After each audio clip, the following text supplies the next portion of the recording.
Fiesta Latina on Jazz FM. Jazz FM. It's time to visit one of our countries with an expert from the company JLA Latin America. Well, Colombia is one of those countries that's not necessarily thought of as the first destination to go to in Latin America. It's definitely, it's got this infamous reputation for dangerous activities and things like that. But we want to make sure that people are going to feel comfortable when they travel there, and that because it's off the beaten track, this is to their advantage, because they have some of the most varied landscape in countries in Latin America. It's got aspects of Central and South America in terms of their mountainous regions, their coffee regions, their amazing beaches, and their old colonial towns and cities, and incredible culture and very warm, friendly people. So going off the beaten track is very beneficial when you're going to a country like this. The Spanish in Colombia is heralded as one of the most purest Spanish, even including Spanish from Spain. So in terms of their history, I would say it's very strong traditions from Spain itself. And then on the coastal region particularly, they have a very strong Afro-Colombian culture, which is reflected in their music and their art and things like that. But the architecture in the colonial and traditional towns is very much from Spanish from Spain. Yeah. Colombia is not necessarily as small as you might expect, though. South American countries are vast, and people are always very surprised at how big they are. So 7 days a week is not really long enough to spend in Colombia. I'd say minimum 10 days to spend in a country like that.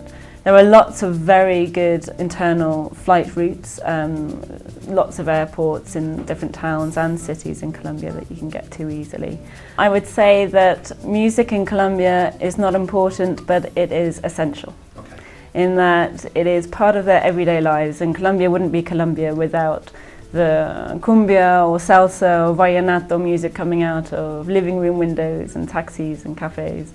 They have the most amount of music festivals of most Latin American countries. If you spend 1 or 2 weeks or even 3 weeks in the country, you're bound to come across one of their music festivals.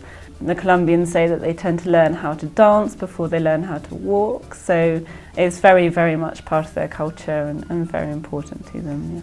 I would say go with an open mind. I mean, the Colombian Tourist Board have this motto, which they brought out about 4 years ago, which says the only risk is wanting to stay. Which applies to all tourists now who go, and they're extremely pleasantly surprised by the warmth of the people is extraordinary, and the landscape with the mountains and the lush verdant coffee region, and some of the most beautiful beaches in South America. And I would say read up on the country a bit, perhaps read one of Gabriel Garcia Marquez's books. 100 Years in Solitude is a very good book to read before you go. And whilst you're there, just immerse yourself as much as you can, take some salsa lessons and just relax and enjoy yourself. I've stolen a quote from Barbet Schroeder, who is a film director who spent his childhood in Colombia. And he said that Colombia is hallucinatory. He says that that's just the way life is in Colombia every day. You turn around and you say, did I really just see that? You're pleasantly surprised all the time by what you see in Colombia. Let us take you around the world to Mexico, Brazil, Argentina, Peru, and Cuba. Fiesta Latina on Jazz FM.